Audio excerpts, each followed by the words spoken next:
નમસ્કાર, આપ જોઈ રહ્યા છો લોકમંચ ને હું છું જય શર્મા ને આજે લોકમંચ પર ચર્ચા કરવાના છે જે માત્ર એક સરકારી યોજના નહીં પરંતુ રાષ્ટ્ર નિર્માણનું નવું સપનું છે। આત્મનિર્ભર ભારત, વોકલ ફોર લોકલ અને સ્વદેશી। એક તરફ આપણો દેશ વિશ્વની ત્રીજી સૌથી મોટી અર્થવ્યવસ્થા બનવાના લક્ષ્ય તરફ આગળ વધી રહ્યો છે અને આ મહાલક્ષ્યને સિદ્ધ કરવા માટે નાગરિકોની ભાગીદારી કેટલી અનિવાર્ય છે તે એક મોટો સવાલ થઈ રહ્યો છે।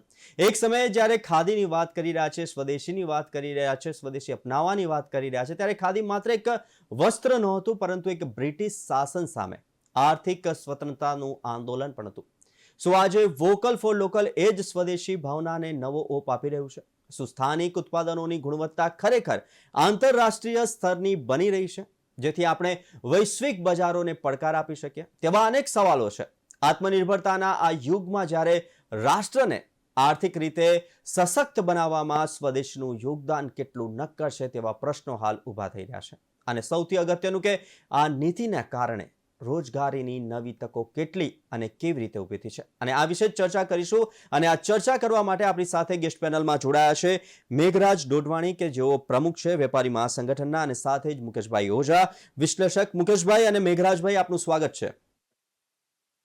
નમસ્કાર મેઘરાજભાઈ, ભારત અને વિશ્વનું સૌથી મોટું ઉત્પાદન હબ બનાવવા માટે જ્યારે આપણે આગળ વધી રહ્યા છે, મુખ્યમંત્રી શ્રી, વડાપ્રધાન શ્રી જ્યારે તત્કાલીન મુખ્યમંત્રી હતા નરેન્દ્ર મોદી, ત્યારની તેમનું સ્વદેશીને લઈને કેટલીક ચળવળો થઈ, કેટલાક આંદોલનો થયા અને સૌ કોઈને અપીલો પણ કરવામાં આવી સ્વદેશીની। તો તમારા મતે હાલ સ્થાનિક જે ઉત્પાદનો છે તેમની ગુણવત્તાને લઈને અનેક સવાલો થતા હશે, તો આ જે ગુણવત્તાઓ છે તે આંતરરાષ્ટ્રીય જે સ્તરની બનાવટના મુખ્ય પડકારો શું છે અને શું આપણે તેને દૂર કરવા માટે પગલાં લેવામાં આવી રહ્યા છે?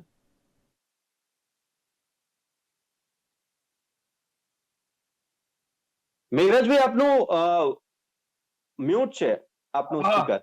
હા હવે જી, હવે આવી ગયો। Yes yes. પ્રધાનમંત્રી સાહેબે જે હમણાં નવો કદમ લીધો GSTR2 માં, એનું મુખ્ય કારણ હતો કે ઇન્ડિયન મેક ઇન ઇન્ડિયાની આઈટમને તમે વધારે પરચેઝ કરો। અમે બધી જગ્યાએ જઈ રહ્યા છે, હર માર્કેટમાં જઈ રહ્યા છે કે ભાઈ આપણા દેશની વસ્તુ તમે ખરીદ કરો, વિદેશની વસ્તુ ખરીદ ના કરો। તો એમાં ક્વોલિટી બી સારી આવે છે। હમણાં તો ચાઇના કરતા ઘણી સારી ક્વોલિટી આવે છે મેડ ઇન ઇન્ડિયા। તો લોકોમાં પણ એ ભાવના છે, એ લોકો ખરીદી પણ કરી રહ્યા છે અને ઘણો લાભ પણ મળે છે। જેવી રીતે જીએસટીમાં કાપડમાં 12 થી 5% કર્યા, એ ઘણા આઈટમમાં સરકારશ્રીએ ઘણો લાભ આપ્યો છે। તો આપણા માર્કેટોમાં બી આ લોકો ઇન્ડિયન આઈટમ ખરીદી રહ્યા છે।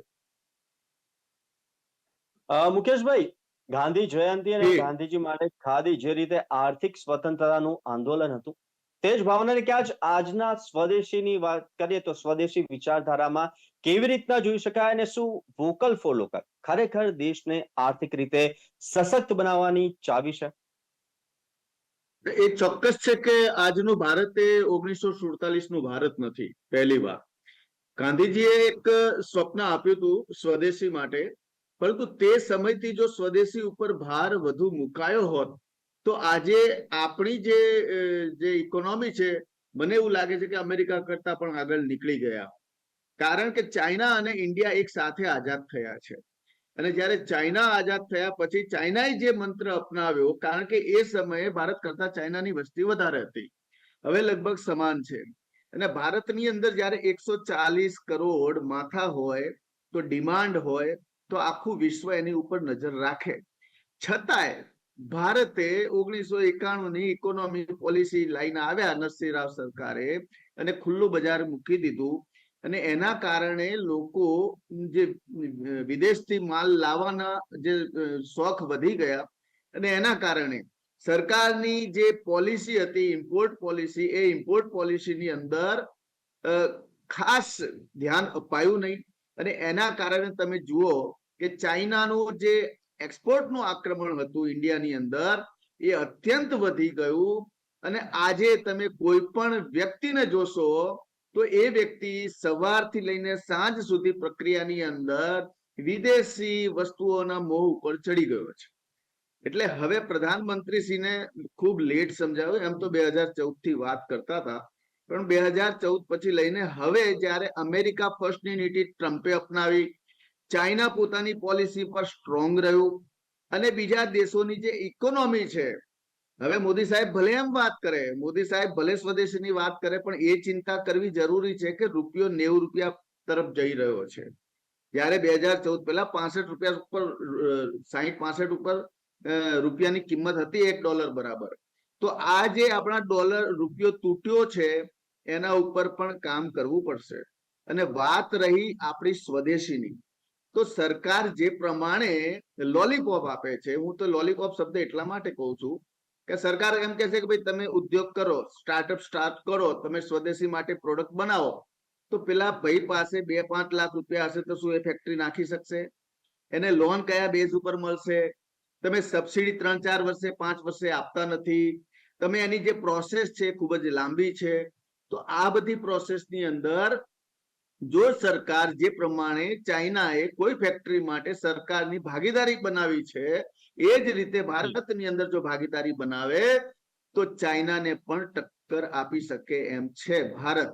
હવે આ વિચાર ગાંધીજીનો હતો, મોદી સાહેબનો છે, પરંતુ આ વિચારમાં આપણી જનતાની ભાગીદારી સૌથી વધારે મહત્વની છે. કારણ કે આપણે જનતા સવારે ઉઠે એટલે સીધું કોલગેટનું બ્રશ વાપરવાનું, સ્પાઇસનું સેવિંગ કરવાનું, જીલેટ વાપરવાની, વિદેશી કંપની વાપરવાની, પછી જેકીના અંતરવસ્ત્રો પહેરવાના, લક્ષ સાબુથી નાહવાના, બરાબર, નાસ્તામાં નેસ્લે અને મેગી જોઈએ, સેમસંગનો ફોન ને એપલ ફોન વાપરવો છે, રેબનના ચશ્મા પહેરવા છે, રાડોની ઘડિયાળ પહેરવી છે, BMW મર્સિડીઝમાં ફરવું છે, લીના HP ના ઇમ્પોર્ટેડ તમારે લેપટોપ વાપરવા છે, અને વાઈફને બપોરે ઘરેથી એમ કે ભાઈ એમેઝોન ફ્લિપકાર્ટ થી મંગાવી દે ને, મારી પાસે ટાઈમ નથી, ઓનલાઈન મંગાવવું છે, મેકડોનાલ્ડ માંથી રોજ તમારે નાસ્તા મંગાવવા છે, અને ઘરે તમે આવો ત્યારે ઇંગ્લિશ પિક્ચર જોવા જવું છે, પેપ્સીના પોપ પીવા છે, અને તમે જે સ્ટાન્ડર્ડ ચાર્ટર્ડ બેંક થી મકાનથી લોન લઈને જે બાલ્કનીમાં બેઠા બેઠા વિચાર કરો છો કે સાહેબ આ રૂપિયો કેમ તૂટી રહ્યો છે. તો પહેલા તો જનતાએ વિચારવાનું કે આ રૂપિયો તૂટ્યો છે એમાં આપણી ભાગીદારી છે. સરકાર તમને પ્રોત્સાહન આપી શકે, સરકાર તમને ચાન્સ આપી શકે, પરંતુ તમારી ઈચ્છા તો હોવી જોઈએ આત્મનિર્ભર બનવા માટે. કારણ કે લોકોને હવે કામ કરવું નથી, લોકોને રિસ્ક નથી લેવું. એટલે જે પ્રમાણેનો આજની જેન જી જનરેશન છે એ માત્ર જોબ ઉપર વળી ગઈ છે. એને પરત લાવવા માટે, એક ઉદ્યોગપતિ બનવા માટે, એક નાનો શ્રમિક નાનો વ્યાપાર શરૂ કરવા માટે એને આત્મબળની જરૂર છે, સામર્થ્યની જરૂર છે. એક આ ખૂબ જ મોટો વિચાર છે. એ વિચારને જો સ્વદેશીની તરીકે વિચારવામાં આવે, સ્વદેશી વસ્તુઓ માત્ર અપનાવવામાં જ આવે, કહેવાથી કે રિક્વેસ્ટ કરવાથી નહીં, કમ્પલસરી અપનાવવામાં આવે, અને ઇમ્પોર્ટ પોલિસી ઉપર કેમ આપણે 7-8% ચાઇનાની પ્રોડક્ટ ઉપર ઇમ્પોર્ટ ડ્યુટી લઈએ છીએ, કેમ 200%, 50% નથી નાખતા જે પ્રમાણે અમેરિકાએ નાખી? અને જે પ્રોડક્ટ ઇન્ડિયામાં બની શકે એમ છે, જે પ્રોડક્ટ જેમ કે આપણે કૃષિ પ્રોડક્ટ છે એને આપણે એક્સપોર્ટ નથી કરતા, એ અમેરિકાને સમજાઈ ગયું. તો જે પ્રોડક્ટ ઇન્ડિયામાં ઇઝીલી બની શકે છે, તો એવી પ્રોડક્ટ ઉપર બેન કેમ નહીં? હજી એવી પ્રોડક્ટ ઉપર 50% ટેરિફ ડ્યુટી તમે કેમ નથી લગાડતા? આ બધા રીઝન ને આપણે જોઈએ તો આપણને ખ્યાલ આવે કે ક્યાંક ને ક્યાંક પોલિસી પણ કામ કરે છે. સરકારને ઇમ્પોર્ટ થકી જીએસટી પ્રાપ્ત કરવી છે, સરકારને પોતાનું બેલેન્સ મેન્ટેન કરવું છે. કારણ કે જે પ્રમાણે 2-2 લાખ કરોડ રૂપિયાની જીએસટી આવતી થઈ ગઈ છે, આ જીએસટીમાં જે આપ્યો છે તમને, જે બેનિફિટ આપ્યો છે, એ એનાથી કોઈ વિશેષ ફાયદો નથી, પરંતુ જે પ્રમાણે આવક પેદા થઈ ગઈ છે, જે પ્રમાણે સરકારે પોતે ઇકોનોમિક સ્ટ્રોંગ બનવા જઈ રહી છે, એ સારી બાબત છે. પણ પ્રજા પીસાઈ રહી છે. પ્રજા આજે ઈએમઆઈ બેંકો, વિદેશી બેંકો જે પ્રમાણે લોકોને લોનો આપીને લોકોના ઘર ખાલી કરી દીધા છે. લોકોને તો એમ લાગે છે કે તમે તો સારા ફ્લેટમાં, મકાનમાં, આપણે આર્થિક પાસા ઉપર પણ જોઈએ. મેઘરાજભાઈ વેપારીની સાથે જોડાયેલા છે, મહાસંગઠન, તમામ પ્રકારના વેપારીઓ એમની સાથે છે. લઘુ અને મધ્યમ ઉદ્યોગો એટલે કે MSME ની જે રીતના મુકેશભાઈએ વાત કરી, મેઘરાજભાઈ, તો આત્મનિર્ભર ભારત અભિયાન શરૂ થયા પછી ઉદ્યોગમાં અને સાથે ઉદ્યોગની સાથે સાથે રોજગારીની પણ નવી તકો ઊભી થઈ છે ખરી? દેખાઈ રહ્યું છે આપને? બિલકુલ દેખાઈ રહ્યું છે. લોકો ઘરે ઘરે માલ લઈ જાય છે, બનાવી આવે છે, અમારા જંગશાલ માર્કેટ છે, એમાં હજારો દુકાનો છે. જો લેડીઝો આવે છે એ કાચો માલ લઈ જાય છે, પાકો માલ બનાવી આપે છે. એવા કોટ વિસ્તારમાં આશરે 50,000 કરતા વધારે દુકાનો છે, જેમાં મને લાગે છે અડધા દુકાન તો મેઘરાજભાઈ, તમે ટંકશાળની વાત કરીને જી, જી. આપણે અટકાવવા માંગુ છું. મુકેશભાઈએ પણ એ સવાલ ચોક્કસપણે એમના જે કીધું એમાંથી કહી શકાય કે રો મટીરિયલ સૌથી મોટો મુદ્દો એ પણ છે કે શું રો મટીરિયલ, આપણે ફાઇનલ પ્રોડક્ટની વાત નથી કરતા, પણ રો મટીરિયલ માટે પણ આપણે વિદેશ ઉપર નિર્ભર છીએ. શું કહેશો? ના ના, હવે ઇન્ડિયામાં બધી વસ્તુ બની રહી છે. તમે જેવી રીતે કહો કે પેલા એલઈડી ચાઇનામાંથી આવતી હતી, હવે એલઈડી ઇન્ડિયામાં બની રહી છે. પેલા એસી બહારથી આવતી હતી, હવે એસી ઇન્ડિયામાં બની રહી છે. ઘણા આઈટમ તો અહીંયા બની રહ્યા સાહેબ, એવું નથી. તો ધીમે હવે એટલો મોટો દેશ છે, 140 કરોડ પબ્લિક છે, એટલો મોટો દેશ છે, એ તો આમાં કંટ્રોલ કરવાના, એમાં જવાના એટલો આસાન પણ નથી ને. મતલબ મને લાગે છે જો વાતાવરણ ઉભો થઈ રહ્યો છે, લોકો પરચેસ કરી રહ્યા છે, લોકો બનાવી પણ રહ્યા છે, ને લોકલ માલ પણ બની રહ્યો છે. એવું નથી, બરોબર સાહેબ બોલતા હશે, હું એવું ના નથી પાડતો, પણ લોકોમાં હવે જાગૃતિ પેદા થઈ છે, પરચેસ કરી રહ્યા છે લોકો માલ. હા, એવું કાચો માલ પણ બની રહ્યા છે, એને ફ્રેશ ફૂડ પણ બની રહ્યા છે, લોકલ માલ બની રહ્યો છે. મેક ઇન ઇન્ડિયાનું જો સપનું સાહેબનું છે, એનું પણ વેપારીઓ બિલ્ડરો એમાં અમલીકરણ કરી રહ્યા છે. મુકેશભાઈ, હવે આપણે માની લઈએ કે રો મટીરિયલ આપણે પોતે જ બનાવીએ છીએ, ફાઇનલ પ્રોડક્ટ પણ આપણે બનાવીએ છીએ, ત્યારે સ્થાનિક જે ઉત્પાદનો છે તેની ગુણવત્તાને લઈને પણ ઘણી બધી વાર સવાલ ઉભા થયા છે અને તેની ઉપર પણ આપણે ચર્ચા કરી છે. ત્યારે આંતરરાષ્ટ્રીય સ્તરની જે બહારથી આપણે વસ્તુઓ લાવીએ છીએ, એ પછી રો મટીરિયલ હોય કે ફાઇનલ પ્રોડક્ટ હોય, અને તેની સામે આપણી સ્વદેશી પ્રોડક્ટ અને આ આંતરરાષ્ટ્રીય સ્તરની બનાવટ માટે સરકારી નીતિઓમાં કે પછી કોઈ માળખાકીય સુવિધાઓમાં કયા તાત્કાલિક સુધારા કરવાની જરૂર આપને લાગી રહી છે? કારણ કે આપણે એક ઉદ્યોગ સાથે જોડાયેલા છો. જુઓ સાહેબ, આપણે ઇન્ડિયાની અંદર આપણે પ્રોડક્ટ બનાવી અને હું બેરિંગ બનાવું છું, મારી પ્રોડક્ટ છે, મારી એક પ્રોડક્ટ બનાવતા મને 100 રૂપિયા થાય છે, પણ એ જ પ્રોડક્ટ ચાઇનાથી 30 રૂપિયામાં મળતી હશે, અને એ ચાઇનાથી હું ચલો સ્વદેશી માટે આટલો આગ્રહી રહીશ, પરંતુ બીજા વેપારીઓ આગ્રહી રહેશે? એમણે જે માલ લાવીને બધા બજારની પથારી ફેરવી નાખી છે. આજે તમે નવરાત્રીની અંદર આટલા બધા પાર્ટી પ્લોટમાં ગરબા જોયા, ત્યાં ચાઇનીઝ લાઇટો કેટલી જોવા મળી, એલઈડી કેટલી જોવા મળી. અમને એમ લાગ્યું કે આ બધું જ અહીંયા બધું જ ઇમ્પોર્ટેડ. અરે સાહેબ, ઇમ્પોર્ટેડ ફર્નિચર તમે આપણે એક કબાટ બનાવી તો 20,000 રૂપિયા, પેલો 6,000 તો ચાઇનાનું કબાટ આખું આપી દેતા હોય છે. અહીંયા કેટલાય સુથારોની, મિસ્ત્રી લોકોની રોજગારી છીનવાઈ ગઈ.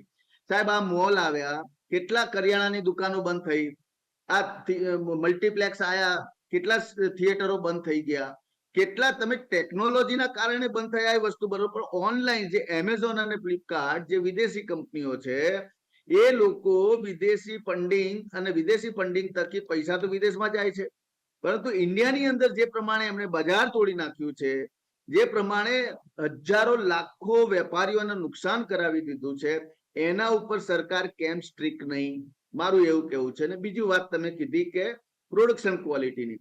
પ્રોડક્શન ક્વોલિટીમાં એવું છે સાહેબ કે અહીંયા ભારતમાં જીએસટી ભારણ વધારે છે, ઇન્કમ ટેક્સ ભારણ વધારે છે, ટેક્સેશન ઘણા છે. ભલે સરકાર વન ટેક્સ વન નેશન કહેતી હોય, અહીંયા ઘરથી બહાર નીકળીએ તો મ્યુનિસિપલ ટેક્સ, મકાનનો ટેક્સ, પ્રોફેશનલ ટેક્સ, 1000 ટાઈપના ટેક્સ છે સાહેબ. તમે કોઈ બી વસ્તુ લો છો તો એની અંદર જ 10 ટાઈપના ટેક્સ જોડાયેલા છે. એટલે મૂળ જે પૈસા જઈ રહ્યા છે એ સરકાર પાસે જઈ રહ્યા છે. અહીંયા મહેનત કરીને બિચારો તૂટી જાય છે. અને વાત રહી ગુણવત્તાની, તો ગુણવત્તાની અંદર આજની નવી જનરેશન જ્યાં સુધી એ ટેકનોલોજી નહીં આપણે લાવીએ, કેમ મોદી સાહેબે ચીપ બનાવવાનું શરૂ કર્યું? એક તાઇવાન ઉપર આખું વિશ્વ નિર્ભર હતું, આજે ચીપ બનાવતો તો ઇન્ડિયાનો સૌથી મોટો એક્સપોર્ટર બની શકે એમ છે, અને આગળના સમયની અંદર એ ફાયદો થઈ શકે છે. ડિફેન્સ લેવલની અંદર 172% વૃદ્ધિ કરી પ્રોડક્ટ બનાવવાની. હવે ડિફેન્સ પ્રોડક્ટ આપણે વિશ્વના અન્ય દેશોને વેચીશું, શસ્ત્રો મિસાઇલ જે વેચીશું, એની આવક થશે, પરંતુ આમ જનતાનું શું? આમ જનતાનો મધ્યમ લેવલ જે એમએસએમઈ છે, એમએસએમઈ લેવલ જે છે, ખરેખર એ એમએસએમઈ લેવલ તૂટી ગઈ છે. કારણ કે જે રો મટીરિયલ છે એ બધું જ જે આવી રહ્યું છે એ વિદેશથી આવી રહ્યું છે. દેશની અંદર પ્રોડક્શન કેપેસિટી ની કોસ્ટિંગ બેસતી જ નથી. એ સરકાર કેમ સમજતી નથી? મારો પ્રશ્ન સીધે સીધો આ છે. તો જો જે દિવસે સરકાર એ પ્રોડક્શન કેપેસિટીના પ્લાન્ટ લગાવશે, આજે આપણે અહીંયા બનાવવું હોય ને, આપણે અહીંયા વેચવું હોય ને, તો આપણે અમદાવાદનું બજાર જોઈએ, અમદાવાદમાં આટલો માલ વેચાશે, આપણે આટલું પ્રોડક્ટ બનાવીએ, બરાબર. આપણે કદાચ ગુજરાતનું પ્રોડક્ટ બનાવીએ, પણ ચાઇના વાળા શું કરે? ચાઇના વાળા એમ પૂછે કે ભાઈ આપણા સ્ટેટમાં કેટલું વપરાય? કે ભાઈ 1 લાખ બેરી. આપણા પ્રોવિઝન્સમાં કેટલું વપરાય? તો કે 5 લાખ. આપણા આખા ચાઇનામાં કેટલું વપરાય? કે 10 લાખ. કે આખા વિશ્વમાં કેટલું વપરાય? તો કે 2 કરોડ. એક કામ કરો, 2 કરોડનો જ પ્લાન્ટ નાખો. હવે 2 કરોડનો પ્લાન્ટ નાખે, સરકારની ભાગીદારી હોય, એમને જે 10-10%, 18% એક્સપોર્ટ ઇન્સેન્ટિવ મળતું હોય, ચાઇના સરકાર આપે છે, ત્યારે પછી અહીંયા આપણી કોસ્ટ ક્યાં આવવાની?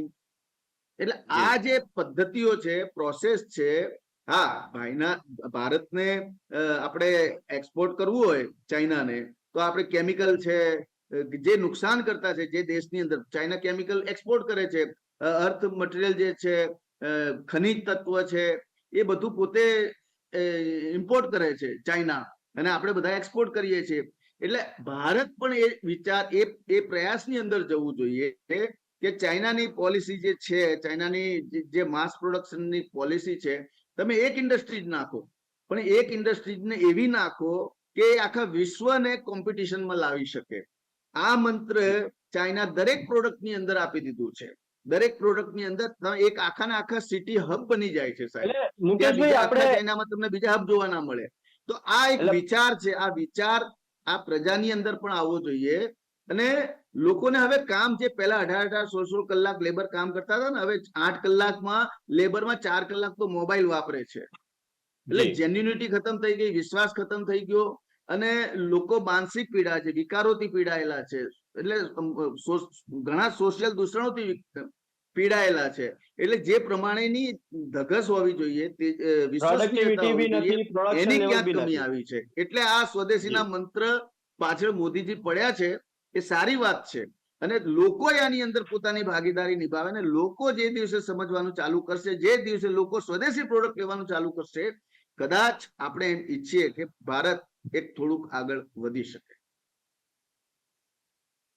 મેઘરાજભાઈ, વ્યવસાયની વાત કરી રહ્યા હતા મુકેશભાઈએ, ઘણા બધા પોઈન્ટ્સ કીધા કે જ્યાં સુધી તમામે તમામ વસ્તુઓ છે, રો મટીરિયલથી માંડીને ફાઇનલ પ્રોડક્ટ સુધી, ગુણવત્તાથી માંડીને, લેવલથી માંડીને, પ્રોડક્ટિવિટીથી માંડીને, પ્રોડક્શન લેવલથી માંડીને, તેમણે એક સરસ ઉદાહરણ આપ્યું, ચાઇનાનું પણ ઉદાહરણ આપ્યું.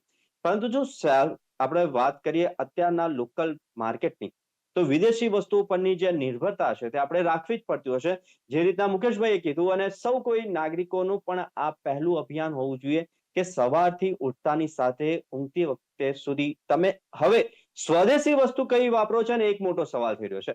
શું તેનાથી ઉત્પાદન ખર્ચ અથવા સ્પર્ધાત્મકતા પર કેવી અસર પડી શકે છે મેઘરાજભાઈ? સાહેબ, કોઈ જાદુ કરતું નથી. એક ટાઈમ આવે, એટલો મોટો દેશ છે, પેલા એવું કોઈ બન્યો નતો, બધા ડિપેન્ડન્સી હતા. હવે ધીમે ધીમે ધીમે પબ્લિકમાં સુજાગી આવી રહી છે. આપણી દેશની ક્વોલિટી બી છે ને, ચાઇનાની તમે ક્વોલિટી લો, ઇન્ડિયાની ક્વોલિટી લો, તો જમીન આસમાન ફરક હશે. હવે આપણા મુકેશભાઈના જો બેરેંગ નો છે, ચાઇનાના બેરેંગમાં જમીન આસમાન ફરક હશે. ક્વોલિટી બી કામ કરે છે. બાકી છે એવું નથી, ના નથી પાડતો, ત્યાં માઇનસ પોઈન્ટો છે, એ ધીમે ધીમે સુધરી રહ્યા છે. લોકો ખરીદી પણ કરી રહ્યા છે. હું તો જોઉં છું અમદાવાદમાં લોકો ઘણા આવે છે, ઇન્ડિયન માલ લઈ જાય છે, એ માલ બનાવી આપે છે એવું નથી, બધું મોટી લેવલ પર છે. આ જો સાહેબ કહે છે, પણ ધીમે ધીમે મને લાગે છે મોદી સાહેબ રહેશે તો આ વસ્તુ થઈ જશે.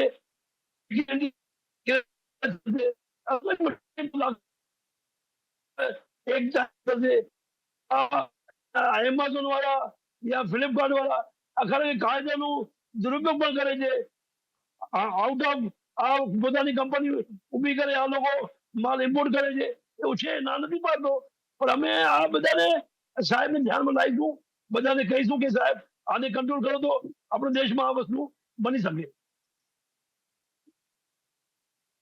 મેઘરાજભાઈ, જ્યારે સ્વદેશી અપનાવવાની ચળવળ આટલા વર્ષોથી શરૂ થઈ રહી છે, અને આપણે ગાંધી બાપુનું ઉદાહરણ આપ્યું, આપણે ખાદીનું ઉદાહરણ આપ્યું, વડાપ્રધાન નરેન્દ્ર મોદીજી જ્યારે મુખ્યમંત્રી હતા, તત્કાલીન મુખ્યમંત્રી હતા, ત્યારની આ સ્વદેશી અપનાવો અને બને તેટલું સ્વદેશી વસ્તુઓનું ઉત્પાદન વધારો અને સ્વદેશી વસ્તુ જ અપનાવો તેની વાત થઈ રહી છે, ત્યારે આટલી બધી ઇન્ટરનેશનલ બ્રાન્ડ બહારથી અહીંયા તો આવી રહી છે, તેને લઈને શું કહેશો?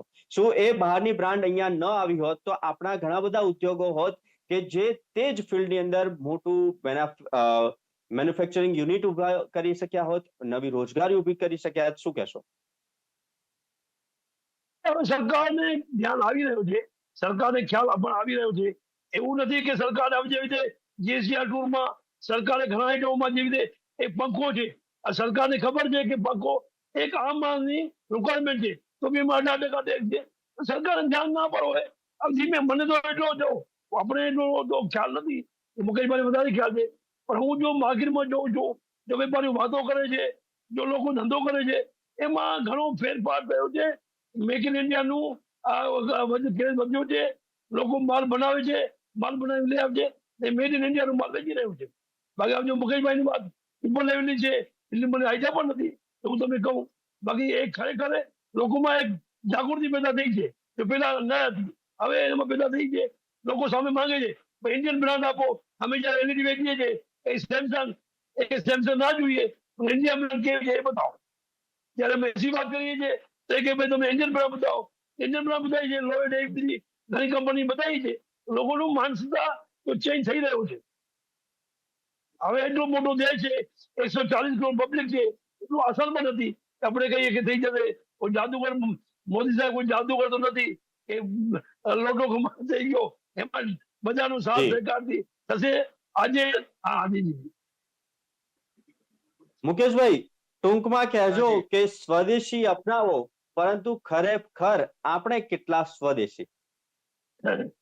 જુઓ સાહેબ, આંકડા જે વધી રહ્યા છે ને, સમજો જે પ્રમાણે વસ્તી વધી રહી છે, શું એ પ્રમાણે ઉદ્યોગની આંકડા વધી રહ્યા છે?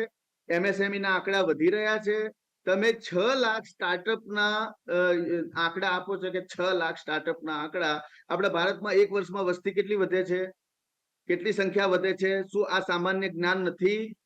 જે વિષય જાણતો હશે એને ખ્યાલ નથી? તો 80 કરોડ ને શા માટે મફત અનાજ આપો છો? તો શું સ્થિતિ છે દેશની, શું એ આપણને ખબર નથી? રાજનેતાઓમાં કથની અને કરણીમાં ખૂબ જ મોટો ફરક છે. પહેલા તો રાજનેતાઓ સ્વદેશી અપનાવવાનું ચાલુ કરે. આજે જે પ્રમાણેનો ભ્રષ્ટાચાર થઈ ગયો છે, એ ભ્રષ્ટાચારની અંદર પણ જો સરકાર પોતે કડક કાર્યવાહી કરીને દાખલા બેસાડે, જે પ્રમાણે રોડ રસ્તા ગંદકી કમ્પ્લેન આપણે કરવી હોય સાહેબ, ક્યાંય કશું જ થતું નથી. આ મારા પર્સનલ અનુભવ છે. કારણ કે સરકારની પાસે પહેલા તો સામાન્ય કમ્પ્લેનો આવતી હતી, પોલીસ સ્ટેશનોમાં ફરિયાદોના ઢગલા થઈ ગયા, સરકારની પાસે પીએમઓ સીએમઓ માં ઢગલા થઈ ગયા. એ બધે પહોંચી વળી ન શકે એ સ્થિતિ પણ સર્જાઈ ચૂકી છે. સોશિયલ ક્રાઇમ એટલું વધી ગયું છે. કદાચ એવું લાગે છે કે આપણા સરકાર આ વિષયને સમજવામાં હજુ ખૂબ જ ઢીલાસ રાખી રહી છે. કડક કાયદાઓની જરૂર છે, કારણ કે એક કામ માટે આખું સર્કલનો સ્ટડી કરવો પડે, અભ્યાસ કરવો પડે, ત્યારે તમે એમ કહી શકો કે સ્વદેશી તરફ આવી, મેક ઇન ઇન્ડિયા તરફ જઈ રહ્યા છીએ. અરે મેક ઇન ઇન્ડિયા અત્યારે એસેમ્બલ ઇન્ડિયા થઈ ગયું છે સાહેબ. બધી જ વસ્તુઓ બહારથી લઈને એસેમ્બલ કરીને જે પ્રમાણેની બ્રાન્ડિંગ થઈ રહ્યું છે, બનાવનાર એક છે પણ 50 બ્રાન્ડ થઈ ગઈ છે. આ બધા જ જે ચિત્ર ચાલી રહ્યું છે દેશની અંદર, એ ખરેખર રાજનેતાઓની સમજની બહારની વસ્તુ છે. એટલે જે પ્રમાણેની જીએસટી ચોરી થઈ રહી છે, જે પ્રમાણેની કેટલું ટકા જીએસટી આવે છે, 30-40% થી વધારે તો જીએસટી લોકો ભરતા જ નથી સાહેબ. એ આ બધા જ ઓરિજિનલી ઈમાનદારીથી જીએસટી ભરતા થાય તો 5 લાખ કરોડ રૂપિયાનો આંકડો આવે. આ દેશની સ્થિતિ છે. પરંતુ જે ભાગ નાના રેસ્ટોરન્ટ, નાના દુકાનદાર આજે નવરાત્રીમાં જીએસટી ની રેડ પાડી અને ત્યાં જ ખબર પડી કે 30% પાસ તો પોલીસ વાળાને જ આપ્યા છે. હવે દેખીતું છે અને પછી તમે જીએસટી ની રેડ પાડો છો. એટલે આ બધું જે છે આખું ચિત્ર છે, એ ચિત્રની અંદર ક્યાંક ને ક્યાંક ધૂંધળું ચિત્ર છે, સ્પષ્ટ ચિત્ર નથી. ધૂંધળું ચિત્ર છે, સ્પષ્ટ ચિત્ર નથી. જે રીતના મેઘરાજભાઈ અમારી સાથે જોડાયા, મુકેશભાઈ અમારી સાથે જોડાયા, તેમણે કહ્યું કે રાજનેતાઓ કેટલા સ્વદેશી, જ્યારે સ્વદેશીની આપ વાત કરી રહ્યા છો ત્યારે સ્વદેશી ઉપર ભાર મૂકવામાં આવી રહ્યો છે, પરંતુ તમે કેટલા સ્વદેશી એક એ પણ મોટો સવાલ થઈ રહ્યો છે. બહાર મુકાયો હોય તો આપણી ઇકોનોમી અત્યારે ક્યાં હોત? જ્યારે સ્વદેશીની વાત કરી રહ્યા છે ત્યારે મલ્ટીનેશનલ કંપનીઓ આપણા ત્યાં આવીને ઉદ્યોગ કરી રહી છે અને તેઓ આપણા ત્યાંથી પૈસા કમાવીને પોતાનો દેશ સદ્ધર કરી રહી છે. ત્યારે શું એ ઉદ્યોગો, એ વસ્તુ કે પછી એ પ્રોડક્ટ શું આપણા દેશમાં નથી બની શકતી? અને જો બનતી હોય તો તેની ગુણવત્તા ઉપર કેમ આટલા સવાલ ઊભા થઈ રહ્યા છે? સ્વદેશીનો આગ્રહ કરવો જોઈએ એ ચોક્કસપણે કહી શકાય, પરંતુ તમે કેટલા સ્વદેશી? તેવા અનેક સવાલો હાલ થઈ રહ્યા છે. મુકેશભાઈ અને મેઘરાજભાઈ, આપ અમારી સાથે લોકમંચની અંદર સ્વદેશીથી દેશની સિદ્ધિ કાર્યક્રમમાં ચર્ચા કરવા માટે જોડાયા તે બદલ ખૂબ ખૂબ આભાર. તો આથી લોકમંચમાં આજની ચર્ચા આપણે કેટલા સ્વદેશી અને સ્વદેશી અપનાવવાની હાકલ કરવામાં આવે છે ત્યારે તમે કેટલા સ્વદેશી તે એક મોટો સવાલ થઈ રહ્યો છે. ફરી એકવાર નવા વિષય સાથે મળીશું લોકમંચમાં. આજે મને આપશો રજા. નમસ્કાર.